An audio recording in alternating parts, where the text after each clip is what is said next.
हम आज वैक्सीन के बारे में जानने वाले हैं। हम कौन सी वैक्सीन यूज़ करते हैं, वो वैक्सीन कैसे काम करती है, वैक्सीन लेने से पहले और वैक्सीन लेने के बाद क्या करना चाहिए, उसके बारे में जानते हैं। Let's go to our topic. Before that एक छोटा सा इंट्रो हो जाए।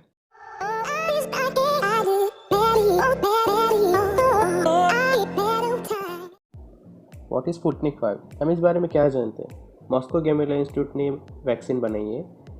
ये वैक्सीन काम कैसे करती है? बेसिकली एक वीक वायरस ह्यूमन बॉडी में छोड़ते हैं, हमारी बॉडी उस वायरस से लड़ती है। आफ्टर वैक्सीनेशन हमारी बॉडी कोरोना वायरस के लिए एंटीबॉडी बनाना शुरू हो जाती है। इस वजह से हमारी बॉडी में नेक्स्ट टाइम जब वायरस आएगा तो उसे पहचानने का लड़ेगा भी। इसे 3 डिग्री सेल्सियस और 5 डिग्री सेल्सियस के तापमान में स्टोर किया जा सकता है, जिससे ट्रांसपोर्ट और स्टोर करना आसान हो जाता है। और जो हमारा नेक्स्ट वैक्सीन है उसका नाम है कोवैक्सीन। ये जो कोवैक्सीन है ये भारत बायोटेक कंपनी बना रही है। प्रोसेस तो सेम ही है इसमें भी, बस कोवैक्सीन में डेड कोरोना वायरस को इंजेक्ट किया जाता है। वैक्सीन के 2 डोज होते हैं, 4 वीक का समय रहता है। इसे भी 2 डिग्री सेल्सियस 8 डिग्री सेल्सियस में स्टोर किया जाता है। अब जो अगली वैक्सीन है उसका नाम है कोविशील्ड। ऑक्सफोर्ड एस्ट्राजेनेका वैक्सीन हमारे यहाँ सीरम इंस्टीट्यूट ऑफ इंडिया में बनाई जा रही है। इस वैक्सीन का काम करने का तरीका भी सेम है। वैक्सीन के 2 डोज है, 4 से 12 वीक में ये दिया जाता है। 2 डिग्री सेल्सियस से 8 डिग्री सेल्सियस में ये वैक्सीन को स्टोर किया जाता है।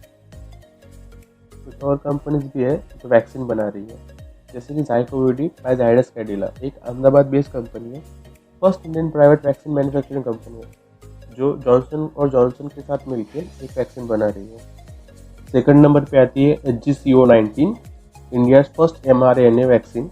उसके बाद नस्ल वैक्सीन बाय भारत बायोटेक। अब जो हमारे आखिरी वैक्सीन है वो सीरम इंस्टीट्यूट ऑफ इंडिया और नोवावैक्स जो अमेरिकन बेस्ड कंपनी है वो बना रहे हैं। बिफोर वैक्सीनेशन हमें क्या करना चाहिए?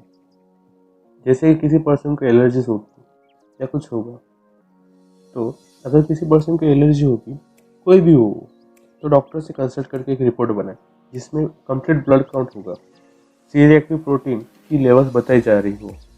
अच्छी तरह से खाना खाना चाहिए और दवाई लेनी चाहिए। जितना संभव हो उतना आराम करने की कोशिश करनी चाहिए। डायबिटीज़ या ब्लड प्रेशर वाले लोगों को इन पर कंट्रोल रखने की आवश्यकता है। कैंसर रोगियों को विशेष रूप से केमोथेरेपी वाले मेडिकल एडवाइस पर कार्य करना चाहिए। जिन लोगों को कोविड-19 के उपचार के हिस्से में ब्लड प्लाज्मा दिया गया है, जो पिछले 1.5 महीने में संक्रमित हुए हैं, उन्हें सलाह दी जाती है कि वे अभी वैक्सीन ना लें। अभी वैक्सीन लेने के बाद क्या करना होगा? इंजेक्शन साइट पर पेन और फीवर जैसे साइड इफ़ेक्ट्स कॉमन है, इससे घबराने की कोई बात नहीं। ठंड लगने और थकान जैसे कुछ अन्य साइड इफ़ेक्ट्स की भी ज़्यादा उम्मीद की जा सकती है, लेकिन ये कुछ दिनों में दूर हो जाते हैं।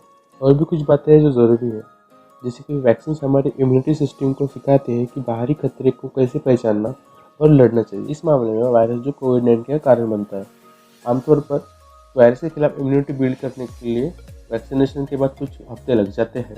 इसका मतलब है कि वैक्सीनेशन के तुरंत बाद कुछ दिनों में एक व्यक्ति कोविड-19 से इन्फेक्टेड हो सकता है, क्योंकि व्यक्ति के पास इम्यूनिटी डेवलप करने के लिए पर्याप्त समय नहीं होगा।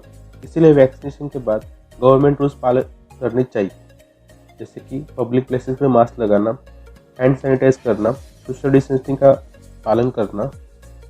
अब ये तो सभी को पता होगा सबसे पहले वैक्सीन किसको लगनी चाहिए, जैसे कि हेल्थ वर्कर को, फ्रंटलाइन और म्यूनिसिपल वर्कर को, जो एज 50 या 60 ईयर्स के बीच में आते हैं उनको, उनके बाद जहाँ पे कोविड-19 इन्फेक्शन ज़्यादा है, उसके बाद रेस्ट ऑफ द पॉपुलेशन।